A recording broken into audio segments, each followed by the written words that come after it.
Abra comigo a sua Bíblia em Mateus capítulo 14.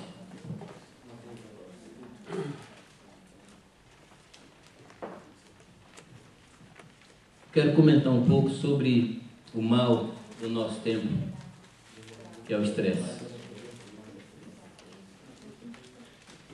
Anos atrás, eu comecei a sentir algumas coisas estranhas no peito, na cabeça. Eu fui consultar uma médica e a médica chegou para mim, depois de examinar tudo, ela disse assim: você está com um problema de estresse de trabalho. E eu perguntei a ela: qual é a causa de estresse? Ela falou: você fez a pergunta mais difícil de responder que existe, a pergunta mais difícil, mais complicada. Porque o estresse, ele pode vir de muitas formas, por muitos caminhos, por muitas entradas na vida da gente. E ela terminou de falar isso, eu fiquei muito curioso. E depois disso ela me receitou um remédio que no Brasil chama remédio de tarja preta. Eu fiquei mais depressivo e não comprei o remédio. Falei: não, vou resolver meu problema em Deus. E fui buscar o Senhor. Descobri algumas coisas. Descobri que existe estresse físico como produto de cansaço. Descobri que existe estresse por expectativas não realizadas. Descobri que existe estresse por uma operação do diabo contra as nossas vidas que nos apertam. E aqui foi citado um livro que foi Esgotamento Espiritual. Não sei quem foi que citou o livro aqui. Amados, se encontrar esse livro, leiam. Esgotamento Espiritual. Esse livro é fantástico nessa área. E o autor, ele trabalha usando um pouco da vida de Elias. Quando Elias se assenta embaixo de um arbusto e começa a falar coisas, e você percebe todos os sintomas de uma depressão na vida de Elias. Uma das frases: eu quero morrer. Eu vou dar um tempo. Nas escrituras existe uma frase que é assim: eu vou pescar. Conhece essa frase? Traduzida para o meio cristão, significa: vou dar um tempo, vou jogar tudo para cima, vou chutar o pau da barraca, vou derrubar o balde. Pedro falou assim: traduz isso aí, Sibeli, por favor.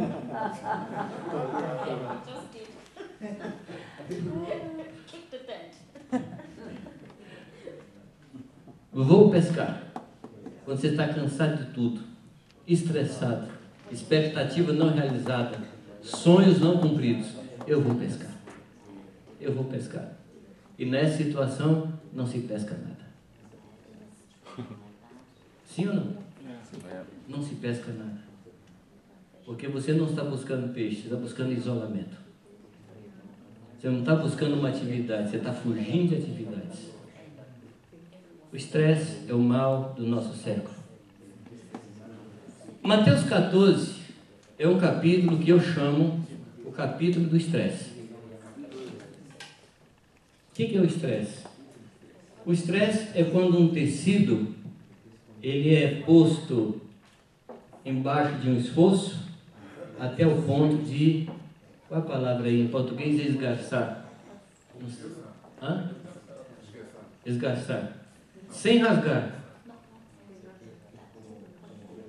E muitas vezes ele não tem a capacidade da resiliência. O que é resiliência? Resiliência é quando um material volta ao seu estado anterior depois de haver sofrido uma pressão. Então chega um momento que a gente não consegue voltar àquela situação anterior. Isso é estresse. Isso é estresse. E um estresse vivido por muitos anos causa depressão. Eu fui estudar sobre depressão e eu descobri algumas coisas. Um dos autores, ele falava sobre depressão e ele explicava da seguinte forma: você tem uma tomada que suporta uma carga de 400 watts. E você, em algum momento, você põe ali um aparelho de 1000 watts. A tomada não queimou, mas o cabo ele esquentou e a cobertura dele se enfraqueceu. Aí você volta a usar um aparelho de baixa wattagem, o poucos watts.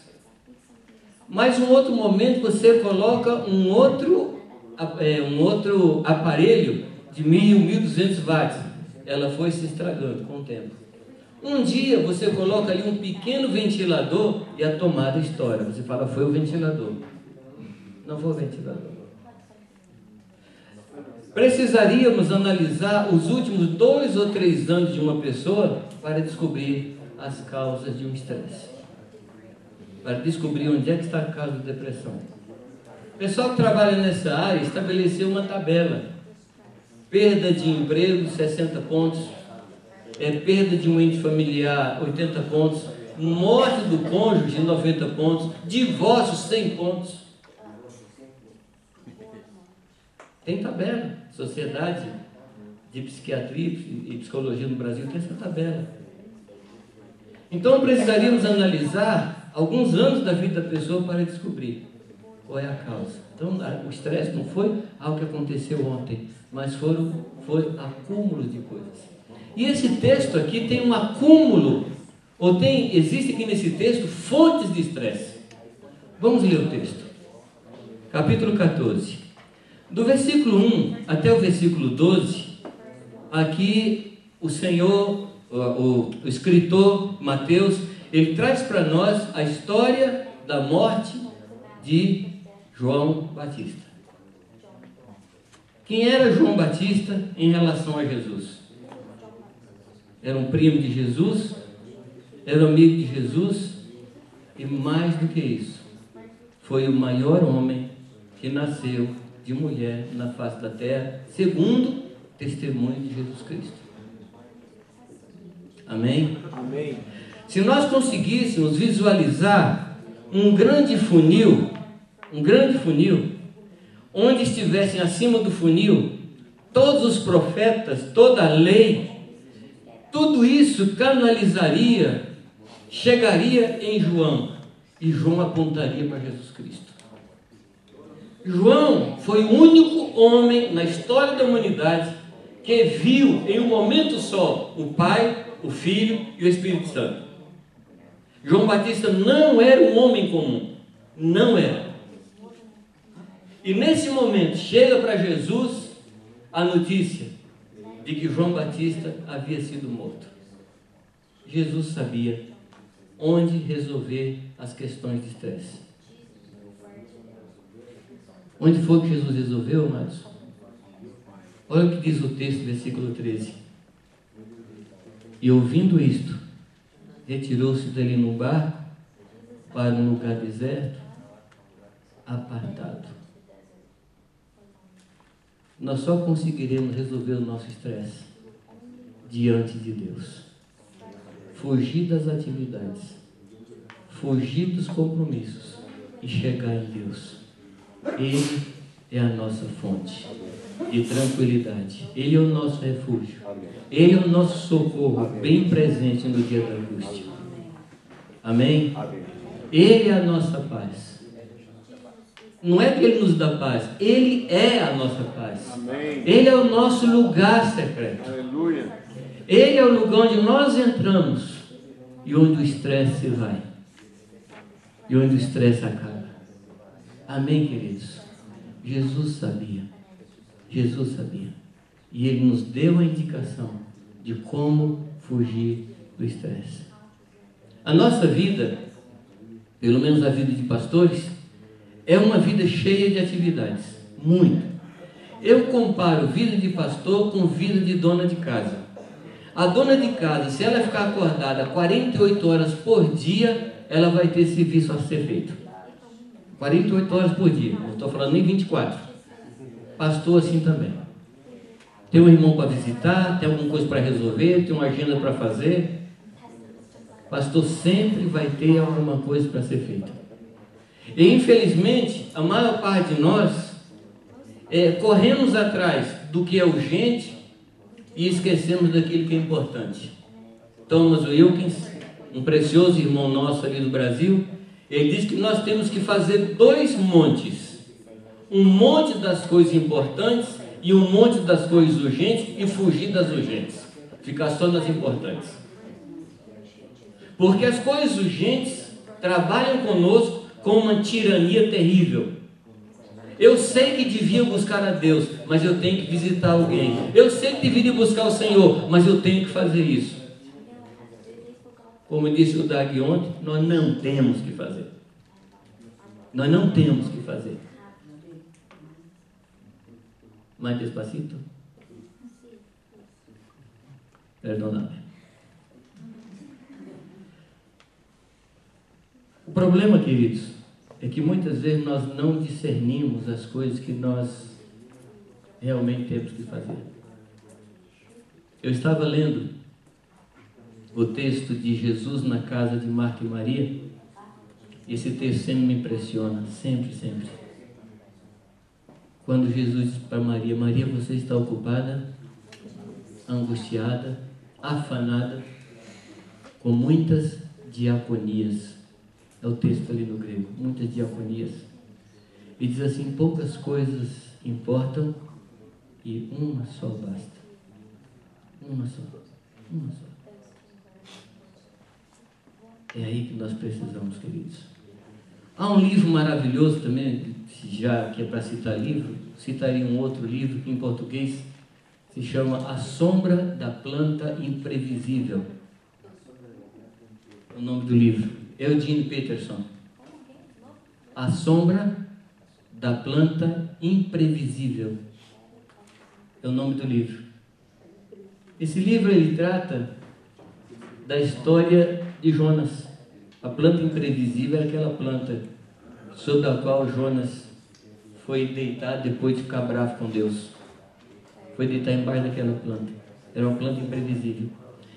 E ele diz uma coisa interessante. Ele diz: eu descobri que eu não posso ser escritor e escrever um livro. Eu não posso ser pastor e cuidar de pessoas. As duas coisas não combinam. Como assim, Eudine?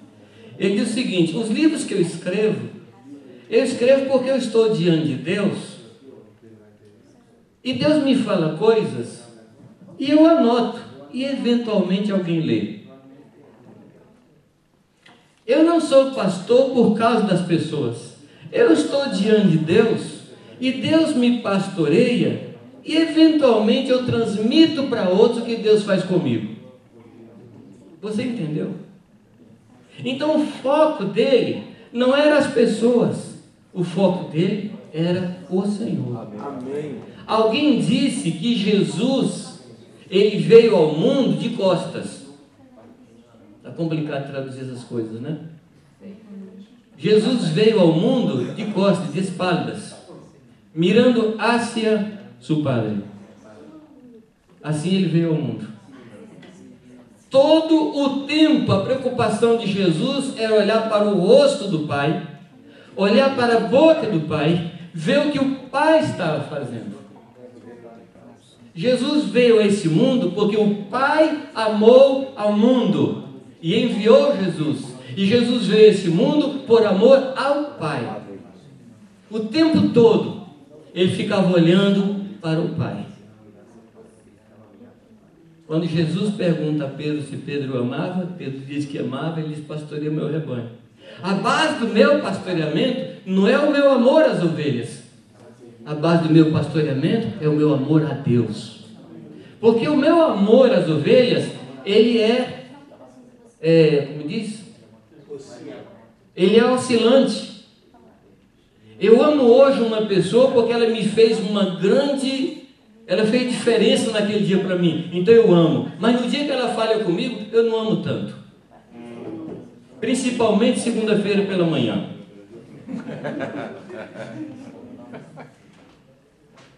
Falei alguma coisa errada aqui, não? Segunda-feira pela manhã, nós não queremos muito contato com os crentes. Não quero ter muito contato. Não usamos tanto assim ao ponto de estar com eles segunda de manhã.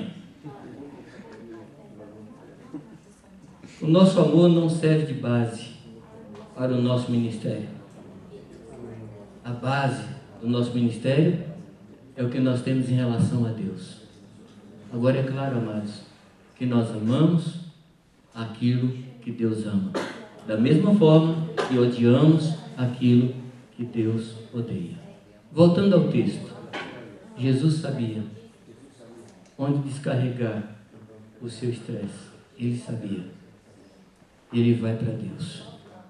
Se você for para o versículo 23, você vai conseguir ter uma visão completa da história. No versículo 13 diz que Jesus vai para um lugar à parte, um lugar apartado. E no versículo 23, ele diz: e despedida a multidão, subiu Jesus ao monte para orar à parte. Então, a impressão que eu tenho é que a multidão interrompeu um relacionamento. Você percebeu, não? Que as atividades interromperam um relacionamento. Porque Jesus estava ali para ter um tempo com o Pai. Mas aí veio as multidões vieram. E Jesus teve que deixar um pouco aquilo ali, atender a multidão, mas logo depois volta. Logo depois volta a estar com o Pai. Mas eu queria enfocar isso aqui agora, abordar isso de uma outra maneira, a partir de um outro ângulo. Eu queria que você pensasse um pouco agora como um dos discípulos nesse momento aqui com Jesus. Então você é um Pedro, é um Tiago, é um João, é um Mateus que está ali nesse momento. E a partir dessa visão, eu gostaria que você pensasse no que estava acontecendo. Uma multidão enorme tentando tocar em Jesus. E o que é que os discípulos faziam? Normalmente eles defendiam Jesus. Você vai encontrar isso quando Bartimeu grita e diz: Jesus, filho de Davi, tem misericórdia de mim. Os discípulos ficam chateados e diz: Senhor, manda esse homem calar a boca. Quando Jesus diz assim: importa que eu vá para Jerusalém e ali seja entregue, o discípulo fala: Jesus, isso não vai te acontecer de forma nenhuma. Para com esse baixo astral. O senhor não pode pensar negativamente. Era uma tentativa de defender Jesus. Então eu penso aqui as multidões chegando e os discípulos tentando proteger o Senhor Jesus. É um negócio estressante. O texto aqui diz que eles estavam no deserto. Preste atenção nesse detalhe. Estavam no deserto. E as multidões vão para ali. Os discípulos aproximam-se de Jesus e diz assim: o lugar é deserto e a hora já é avançada. Faz o que com a multidão? Despede. É muito fácil despedir as pessoas. Despede. Manda embora. A gente não consegue mesmo. Não tem condição da gente atender todo esse povo. Eu aprendi algo a mais que eu tenho procurado aplicar em minha vida. Não coloque em Deus as tuas limitações. Escutou? Não coloque em Deus as limitações que você tem. Às vezes Deus manda a gente fazer alguma coisa, a gente olha para nós e fala assim: não vai dar para fazer não, porque eu não consigo. Mas quem foi que mandou? Foi Deus? Se você trabalhasse numa grande empresa, numa multinacional, e você recebesse lá um recado que você deveria fazer uma viagem lá para o outro lado do mundo, em favor dessa empresa, o que você faria? Arrumar a mala, é a única coisa que você tem que fazer. Porque quem vai pagar a passagem é a empresa. Mas quando Deus nos manda fazer alguma coisa, a gente começa a medir as nossas possibilidades. Ah, Deus, eu não consigo, eu não tenho dinheiro para isso, o Senhor pensa melhor, é um trabalho muito grande. O que vocês acham? É assim mesmo? Não? A gente joga em Deus as limitações que a gente tem. A gente pensa que Deus vai se limitar à nossa capacidade. E Deus não é assim, amados. Eu tenho dito para os irmãos que eu não tenho problema com dinheiro. Porque eu não tenho. Problema com dinheiro, quem tem, é quem tem dinheiro. Por quê? Aquela preocupação de onde aplicar, onde não aplicar, qual o melhor fundo. Esse tem problema com dinheiro, eu não. Eu não tenho problema com dinheiro. Eu não tenho dinheiro. Correto? E às vezes as pessoas me perguntam: onde é que você trabalha, Jamil? Eu trabalho na maior multinacional que existiu até hoje. Detalhe, sou filho do dono.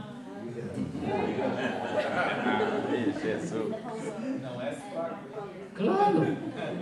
E tem irmãos como vocês. Que coisa tremenda. Amados, por favor, não jogue em Deus os teus limites. Nem limite de idade. Haja vista Caleb. Arlete. Arlete está por aqui na Espanha? Arlete? Está por aqui? Quantos anos tem Arlete mais ou menos hoje? 80. Eu encontrei com a Arlete aqui na Espanha, uma senhora de São Paulo, aos 72 anos. Eu falei, Arlete, o que você está fazendo aqui? Ele falou, Deus me mandou para a Espanha para começar um trabalho novo. 72 anos. Eu falei, qual trabalho, Arlete? Ele falou assim, olha, eu chamei o caso que tem muitos pastores cansados aqui. E Deus me mandou para cá para abrir uma casa de repouso para pastores cansados. Eu falei, primeiro eu. 72 anos. Não ponha em Deus os limites que você tem. Amém? 85 anos. Um tal de Caleb. 85 anos. 85 anos é o tempo da gente estar escolhendo flor, quem vai cantar. Né?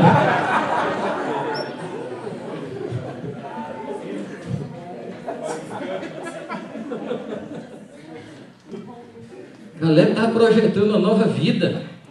Não estava pensando em sepultura. Ele era velho, mas Deus é novo. A vida é para enfrentar gigante. Enfrentar gigante. É. Ah, mas eu sou apaixonado por Caleb. Sou apaixonado por esse homem. Um homem que eu conheci em Manaus. Ele tinha mais ou menos a idade de Arlete, 70 e poucos anos. Era surdo, não sabia ler. Todas as manhãs ele ia para o porto, ali em Manaus, levava uma Bíblia que ele não sabia ler, e alguém que ia passando por perto, ele chamava e dizia assim, abre aqui e lê um texto, na voz mais alta que você puder. E onde a pessoa lesse, ele pregava. Glória.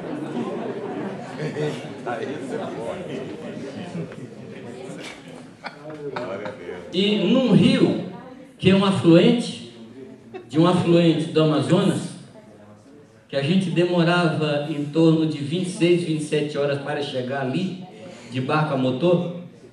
Você parava com o barco, depois remava até chegar em uma determinada localidade. Ali havia um homem que tinha fama de usar crente como tiro ao alvo. Ele gostava de atirar em missionários. Não matou nenhum, mas marcou alguns. E eu me enchi de vontade de ir lá visitar esse homem. E estava orando a respeito do assunto. E esse irmão, de 70 e poucos anos, sumiu. Um dia ele apareceu. Eu perguntei, irmão, onde é que você estava? Ele falou, eu fui lá visitar aquele homem, lá naquele lugar. Quer dizer, enquanto eu estava orando, ele foi e voltou. Eu tinha 20 e poucos anos, ele tinha 70 e tantos anos. Você me compreendeu? Não ponha os seus limites no Senhor. Porque quando você põe, você trabalha em cima dos seus limites, você vai dizer, despede a multidão. Despede a multidão. Não é possível fazer. É impossível realizar isso. Lembre-se o seguinte, Deus só nos manda fazer coisas impossíveis. Para que nós não dependamos do que temos, nem do que somos. Amém? A obra de Deus é feita no poder dele, não no nosso poder. Estavam estressados, no meio de um deserto. Jesus diz assim, nós não vamos mandar esse povo embora, vocês vão dar comida a eles. Era uma situação de estresse, queridos. Cansados, no deserto, já era quase final do dia, um dia cansativo, e agora eles têm que dar comida para aquele povo. Mas o interessante é que eles dão uma solução a Jesus, manda esse povo pelas aldeias para comprar pão. Amados, o texto aqui diz que eram 5.000 homens, fora mulheres e crianças. Eu pergunto, onde é que esse povo ia achar pão para comprar no deserto? As soluções humanas, elas não prestam. As soluções humanas não resolvem o problema.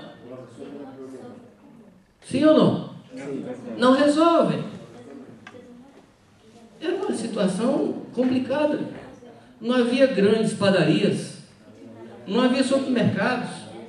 Os pães naquela época eram feitos no dia para a família. E só. Onde é que aquele povo ia encontrar pão? Solução improvável. E Jesus aumenta o estresse. Vocês vão dar de comida a eles. Meu Deus. Como é que dá comida para todo esse povo? Lembraram-se que alguém ali tinha trazido para si 5 pães e 2 peixinhos. O que Jesus faz? Toma daquela pessoa 5 pães e 2 peixes. Sabe como eu interpreto isso? Deus esgota todas as nossas possibilidades.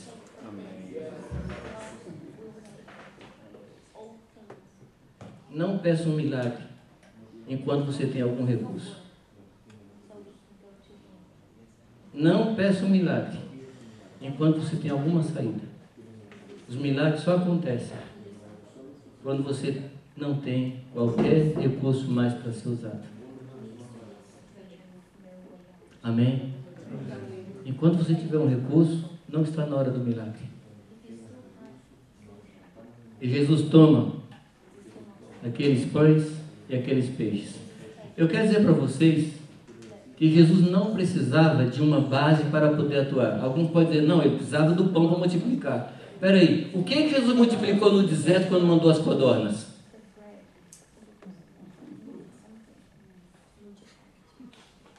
O que Jesus precisou no deserto para multiplicar e transformar em maná?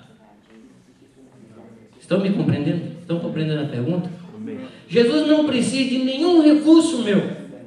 Porque às vezes a gente tem a tendência, ou tem a tentação de dizer, Jesus, olha, eu tenho isso aqui, isso pode multiplicar isso. Jesus nem disse eu preciso. Jesus pode dizer para você, nem do que você tem eu preciso. Porque Jesus se baseia na sua própria força e nos seus próprios recursos, não nos nossos. Então, por favor, não pense que aqueles peixinhos, aqueles pãezinhos eram necessários ao Senhor. O Senhor queria tirar da mão daquele que tinha alguma coisa para partir do zero. É aí que Deus gosta de trabalhar, no zero. Amém? Amém. É ali que Deus gosta de trabalhar. Os discípulos entregam a Jesus o pão, aqueles pães, e o verso 19 diz que Jesus manda que a multidão se assentasse. Aqui eu considero outro milagre, porque o faminto, o ansioso, o preocupado não se assenta. E se assenta, fica assim mexendo com o joelho, batendo na mesa, tocando em alguma coisa. O ansioso não se assenta. Sim ou não? Um dia eu estava pregando para um japonês e eu tinha mania de ficar assim sacoalhando os joelhos. Sabe como é que é, né? Isso é sintoma de ansiedade. E o japonês perguntou assim, você está andando a cavalo? Nunca mais eu sacudi os joelhos. Assentar com fome, assentar ansioso, assentar numa situação de falta de solução, só Jesus pode fazer isso com a gente. Só Jesus. E aqui Jesus está dando a dica para nós. Você não tem? Você está ansioso? Você está necessitado? Assenta-te. Assenta-te. Amém? Não sabe o que fazer? Não arranca o cabelo. Assenta-te. Porque esse é o nosso lugar. Nós somos as únicas criaturas que andam sentadas. Lembra de Efésios? Assentados nas regiões celestiais, nós andamos o caminho de Deus. Somos as únicas criaturas que andam sentadas. Esse é o nosso lugar, assentados em Cristo Jesus. Amém? Está ansioso? Para. Não faz nada não. Não faz nada. Espere em Deus, pois ainda o louvarei. Amém? Amém. E o que é que diz o texto, queridos? Dá uma olhada no 19. Manda que a multidão se assente sobre a erva e toma que diz o texto? 5 pães e 2 peixes, e faz o quê? Hã? Olha para os céus. Momento de angústia, para onde é que você olha? Deus, o salário não chegou. Olhei no banco ontem e o salário não chegou. Deus, olha, eu estava esperando a resposta daquela empresa e ela não chegou. Jesus, eu estava esperando uma resposta da escola e não chegou. Para os montes olharei. Existem montes na vida da gente que são atrativos para nós, para que olhemos para eles, pensando que dali vem o nosso socorro. Nosso socorro não vem em nenhum lugar. Amém, amados? Amém. O nosso socorro não vem dos homens. O nosso socorro vem do Senhor. Amém. Erguendo os olhos para os céus, assentado e olhando para o céu. Essa é a melhor posição que existe. Assentado e olhando para o céu. Amém? Quando nós estávamos em Manaus, nós estávamos numa situação mais ou menos difícil, né? Né, Irani? Qual delas? A Irani ficou grávida e com malária. 4 meses de gravidez, eu brincava com ela dizendo que não precisava de ultrassom, porque ela estava tão magra que dava para ver o neném dentro da barriga.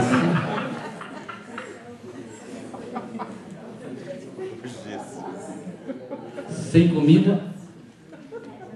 Nós tínhamos ganho um saco de feijão peruano, que a gente brincava e dizia que era sobra da Arca de Noé, de tão velho que era. Para cozinhar nós usávamos tábuas que pegávamos nas lojas e cozinhava aquele feijão a noite inteira. No dia seguinte a gente batia no liquidificador e comia aquilo com farinha. Acabou o feijão, aí comíamos o abacate do fundo do quintal, acabou o açúcar, nós batíamos o abacate no liquidificador, sem açúcar, sem nada, foi a nossa última comida. E não tínhamos dinheiro. E Manaus é uma cidade muito interessante porque tem comida de todas as partes do mundo. Você passa naquelas vitrines e tem ali fazão da Inglaterra, tem manteiga da Dinamarca, tem picolé da Holanda. E a gente passava ali, era tudo miragem. Eu não tinha dinheiro para comprar. Deus nos sustentou. Deus nos sustentou. Eu tinha que fazer uma viagem para o interior, visitar uma aldeia de índios. No último dia da minha viagem chegou uma oferta de um irmão e eu fui para o interior. Agora veja bem, na cidade tinha tudo que eu podia comprar e não tinha dinheiro. Agora eu tinha dinheiro e não tinha o que comprar. Eu falei, Deus, o Senhor não errou o dia? O Senhor não errou no momento de mandar essa oferta? Deus quis mostrar para nós que o dinheiro não é o que nos sustenta. Quem nos sustenta é o Senhor. Amém. Amado, não olhe para esse monte. O Senhor não reparte a sua glória com ninguém. Amém. É Deus quem nos sustenta. Amém? Amém? Então, por favor, ergue os seus olhos ao céu. Assenta-te em Cristo Jesus e ergue os seus olhos aos céus. Dele vem o nosso socorro. Amém? Dele vem o nosso socorro. Pois bem, o texto diz que Jesus entrega esse pão ao povo. Mas como é que ele fez? Ele abençoou e imediatamente esses pães se multiplicaram na sua frente e se formou ali uma montanha de pães. Como é que foi? Como é que foi? Como é que você imagina a cena? Você já parou para imaginar a cena, não? Como é que foi a cena? Como é que foi o caso? Ele toma o pão e vai entregando aos discípulos. Os discípulos saem nos grupos e na medida que os discípulos repartindo, o pão não acabava. O pão não acabava. O pão não acabava. O pão não acabava. Você lembra da história da viúva? Que o azeite não acabava? O texto não diz que o azeite acabou. O texto diz que o azeite parou. Por que o azeite parou? Porque faltava vasilha. Quem sabe? Há muito azeite aqui em cima. Você consegue ver o azeite sobre nós? Apresenta a vasilha, Senhor, que o azeite volta a correr. Apresenta a vasilha, Senhor. Apresenta um coração sedento, que o azeite vai voltar a correr. Amém? E o discípulo ficava maravilhado. E o pão não acaba. E o azeite não para. E o pão não acaba. E o peixe não acaba. Louvado seja o nome do Senhor. O resto foi recolhido em 12 cestos. Mas, por favor, um cesto para cada discípulo, para eles pararem de ser incrédulos, né? A história não acabou. Perceba como o dia está movimentado para eles. Ao cair da tarde, multidão alimentada, Jesus ordena que seus discípulos entrem no barco e fossem adiante para o outro lado, enquanto ele despedia a multidão. Agora a multidão satisfeita. Não multidão com fome, multidão satisfeita. Versículo 24, versículo 23, Jesus despede, sobe ao monte para orar à parte. E chegada já à tarde, estava ali ele só. Amados, esse é o caminho. Estar diante de Deus, ouvindo a Deus, apresentando ao Senhor as coisas que nos causam ansiedade. Amém? Não andeis ansiosos por coisa alguma. Você sabia que só tem uma coisa que Deus permite que você fique ansioso? Sabia, não? Só tem uma coisa nas Escrituras que Jesus permite a ansiedade. Que é alguma coisa que trouxe ansiedade para ele também. Não sei se você se lembra. Hã? Tanto ansiei em comer essa Páscoa convosco. A única coisa que pode nos causar ansiedade é o desejo de comunhão. É a única coisa que Deus permite que traga ansiedade ao nosso coração. É o desejo, é a sede de comunhão com Deus e com os seus santos. É a única coisa. No mais, ele diz: não sejais ansiosos por coisa alguma. Antes apresenteis a Deus pela oração, pela súplica, pela ação de graça, as vossas petições. E o que é que o texto diz? E a paz de Deus, que excede todo entendimento. Pelo amor de Deus, não tente entender as coisas.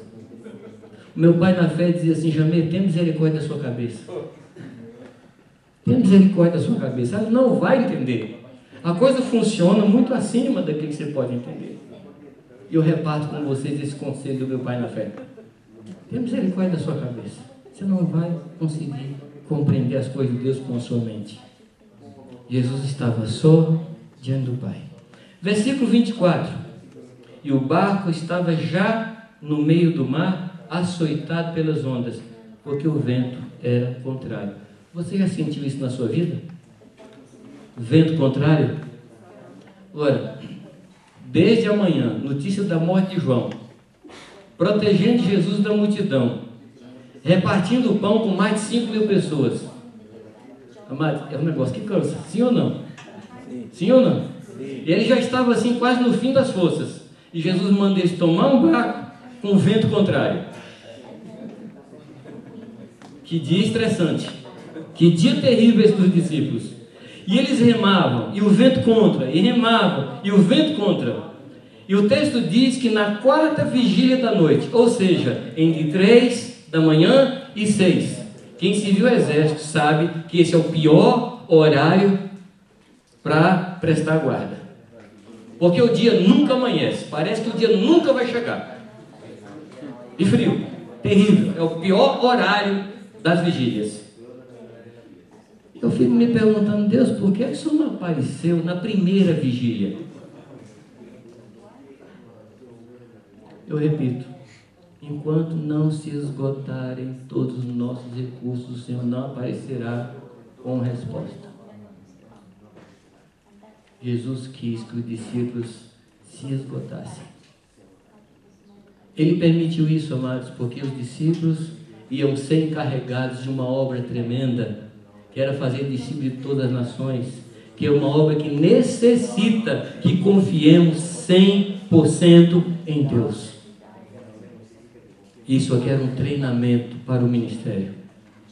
Isso era um treinamento. As coisas que acontecem com você na sua vida natural é um treinamento para a sua vida espiritual. Amém? Amém. Então não maldiga, não murmure. Murmuração é o comentário correto com o coração incorreto. Entendeu? Murmuração é o comentário correto com um coração incorreto. Tá calor terrível, não? Que calor terrível. Que frio terrível. Lá em Jundiaí, expliquei aos irmãos a razão de existir calor e existir frio. Nós produzimos em Jundiaí muita uva. E eu falei, quando você chupar uva no mês de dezembro e você encontrar uma uva muito docinha, agradeça a Deus pelo calor que aconteceu durante o ano.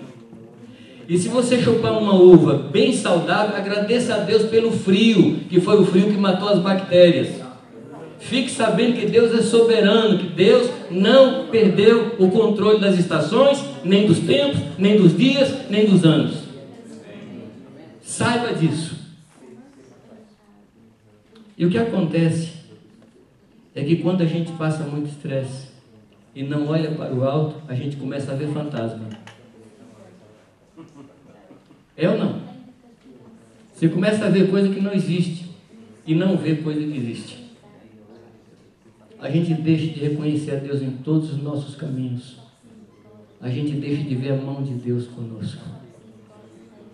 Eu quero lembrar você que ainda que a nossa mãe se esqueça de nós, contudo, o nosso Pai Celeste nunca se esquecerá de nós. Amém. Eu sou de uma família de 13 filhos. E meu pai um dia se esqueceu de mim. Meu pai cuidava de um cinema. Eu tinha 10 para 11 anos de idade. E eu acordei de madrugada, o cinema fechado, todo escuro, eu lá dentro, que tinha dormido. E meu pai em casa. Mãe não faz isso, né? Mãe não faz isso. Meu pai fez. 13 filhos, já no time de futebol, com juiz, massagista, tudo ali. Ele fala assim, ainda que a mãe se esqueça, eu não me esqueço de você. Meu amado, quantas vezes a gente se volta para Deus e diz assim, eu acho que Deus não me ama. Isso é uma ofensa ao caráter de Deus. Isso é uma ofensa ao Senhor. Parece que Deus se esqueceu de mim. Isso é uma ofensa ao Senhor. Aquele que não nos negou seu próprio filho, por acaso vai nos negar alguma coisa que nós precisamos? Não ofenda Deus. Não ofenda Deus. Creia em Deus. Todas as coisas cooperam para o bem dos que amam a Deus. Às vezes eu não entendo esse texto, mas eu entendo que vem no versículo 27. E o versículo 27 fala das intenções de Deus. Eu posso não entender os caminhos do Senhor, mas eu entendo a intenção de Deus. E a intenção de Deus a meu respeito é boa, é perfeita, é agradável. Os pensamentos de Deus a meu respeito são pensamentos de paz e não de guerra. São de bem e não de mal. Deus nunca se esquecerá de mim. A palavra de Deus diz, amados, que a nossa vida está escondida juntamente com Cristo em Deus. Amém? Amém. Significa que Ele me pôs na mão de Jesus e pôs a grande mão dele por cima da mão de Jesus. E quem poderá me tirar desse lugar? Amém. Ninguém, nem altura, nem profundidade, nem anjo, nem morte, nada deste mundo, nem do passado, nem do porvir, poderá me separar do amor de Deus que está em Cristo Jesus. Aleluia. Não ofenda a Deus, nunca, nunca ofenda ao Senhor. Você pode não entender, mas Deus sabe. Deus sabe. E Ele está no controle de todas as coisas. Ele nunca perdeu o controle. Amém. Amém. Pare de ver fantasmas. Para de ver fantasmas. Fique sabendo que aquele que mandou você atravessar o mar vem logo atrás. Ele vem logo atrás. Ele está treinando você. Ele está treinando você. Não se esqueça disso. Ele está só preparando você para um ministério maior, para a responsabilidade maior. E aí entra Pedro, nosso amado Pedro, nosso alter ego. Pedro é o nosso alter ego. Não critica não, porque você é Pedro e Pedro é você. Pedro olha para o Senhor e fala: se és tu, me manda ir por cima das águas. Gente, se eu fosse Pedro, eu não falaria isso. Eu diria assim: se for o Senhor mesmo, manda Judas. Se fosse, estava resolvido um grande problema.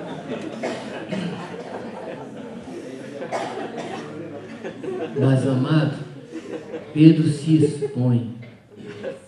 Nós precisamos aprender a nos expor. A nos expor.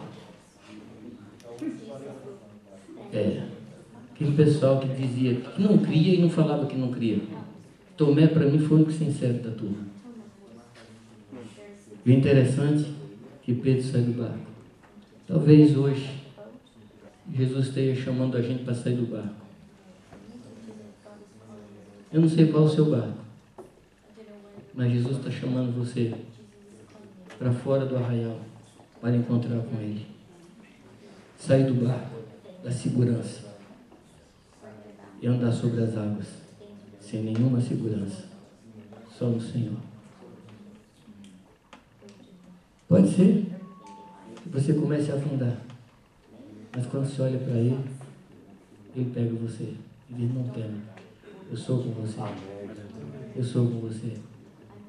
E aí sobe os dois para o barco, e o que acontece, amados? O vento se acalma e Ele diz: tu és verdadeiramente o Filho de Deus, tu és Deus. Nós nunca vamos conhecer a graça, o poder, a majestade, a força. Glória a Deus, aleluia. O poder ilimitado do Senhor, se não passarmos por essas situações. Quanto maior for a dor, quanto maior for o problema, quanto pior for a situação, mais de Deus nós vamos ver. É no deserto que Ele se revela, é na tempestade que Ele se revela, é nesse lugar que Ele se mostra para nós. E a grande lição foi: és verdadeiramente o Filho de Deus. Amados, que a gente possa também proclamar isso. Esse é o verdadeiro Filho de Deus. Amém. Por que você sabe? Ah, porque eu li. Não, porque eu vi. Ah, porque alguém me disse. Não, porque eu experimentei que Ele é Deus Todo-Poderoso. Aleluia. Ele experimentei. Não fuja do estresse, não fuja das lutas, não fuja das complicações, porque elas são somente uma oportunidade para Deus se mostrar. É somente uma oportunidade para Deus dizer: estou com vocês, estou com você. Amém? Eu creio que Deus quer que alguns aqui saiam do barco, remando, e não chega. E Deus fala: sai do barco, reconheça a mim em todos os teus caminhos, e eu endireitarei as tuas veredas. Amém? Oramos agora? Amém.